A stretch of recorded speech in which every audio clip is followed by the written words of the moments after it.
here to send the message we're not going to back down. Okay. And why the cathedral?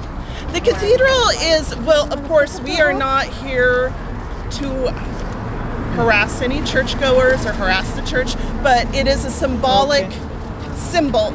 It's a symbol of what we're up against, in that the Catholic Church has been behind a lot of anti-abortion legislation and movements for a long time. Okay, and what would you like to say to the people who are opposed to abortion rights? People who are opposed to abortion rights? Yeah. I would say they need to get educated on why people seek out abortion in the first place and what their situation is. But also, you can't ban abortion, because the people who need abortion, they're still gonna seek it out. But unfortunately, they're gonna have to find more dangerous routes or ways to go about it, because people will act on desperation, put themselves in further danger. So we need it to be safe and legal. Okay, and where can people find out a little bit more about your organization? Yeah, so they can go, we're with the Puget Sound Mobilization for Reproductive Justice. There is a Facebook page, but we're also associated with the National Mobilization for Reproductive Justice, and there is a website for that as well. Okay, Yeah. Thank you. Thank you very much. Thank you. Have a good day. All right, and Ms. Torres, why are you out here today? I am out here because it's been 50 years since Roe v. Wade passed, and we are fighting for our right to our bodily autonomy and what we can do with our bodies. I don't think the state or anyone else has a right to tell me what I can do or should say what any other woman or pregnancy-able person should do with their bodies. Okay, and I guess if you could say something to the people who are against abortion rights, what would it be?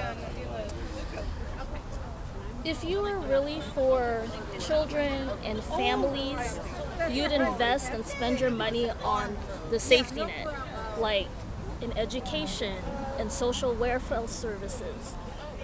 Those are the things that are always being cut, making childcare available. Let's really support families, extended families. It's not just, a single mother or a single father.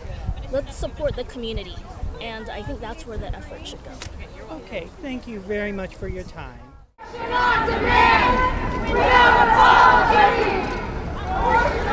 Why are we in front of Swedish? Great question.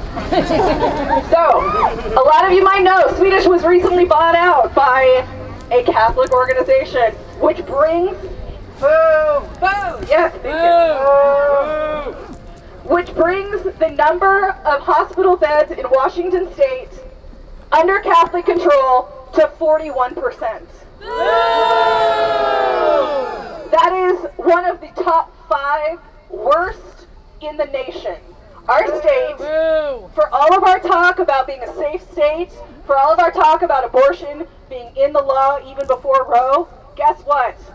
It's only a matter of time. That is why we are out here. That is why we continue to fight, and that is why we will not stop.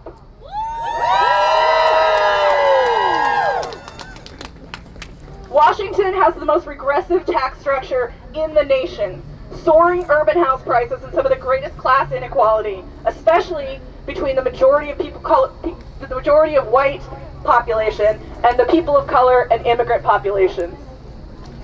So, Catholic control of our state's hospital is a huge threat. It's also a huge inequity issue. Some of our poorest people are hit the hardest simply because they are forced to use Catholic hospitals.